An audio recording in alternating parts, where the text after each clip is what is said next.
شروع کرتا ہوں اللہ کے نام سے جو بڑا مہربان اور نہایت رحم کرنے والا ہے۔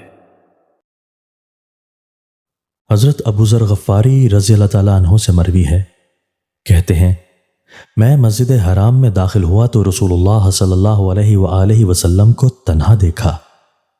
میں آپ صلی اللہ علیہ وآلہ وسلم کے پاس آ کر بیٹھ گیا۔ میں نے کہا اے اللہ کے رسول صلی اللہ علیہ وآلہ وسلم، آپ پر کون سی آیت نازل ہوئی ہے جو افضل ہے؟ آپ صلی اللہ علیہ وآلہ وسلم نے فرمایا آیت الکرسی۔ ساتوں آسمان اس کرسی کے مقابلے میں اس طرح ہے جس طرح کسی صحرا میں کوئی چھلا پڑا ہو، اور عرش کی فضیلت کرسی پر اس طرح ہے جس طرح اس صحرا کی فضیلت اس چھلے پر ہے۔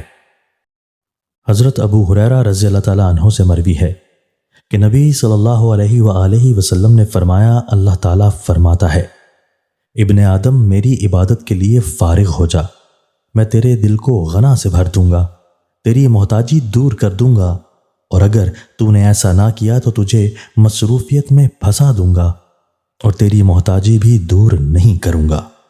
حضرت جابر رضی اللہ تعالیٰ عنہ بیان کرتے ہیں رسول اللہ صلی اللہ علیہ وآلہ وسلم نے فرمایا جو شخص میرے اس منبر کے پاس جھوٹی قسم اٹھاتا ہے، خواہ وہ سبز مسواک کے متعلق ہو تو اس کا ٹھکانہ جہنم میں بنا دیا جاتا ہے یا اس کے لیے جہنم واجب ہو جاتی ہے۔ دوستو، اللہ تعالی ہمیں ان احادیث مبارکہ پر عمل کرنے اور اپنی زندگیوں کو سنوارنے کی توفیق عطا فرمائے۔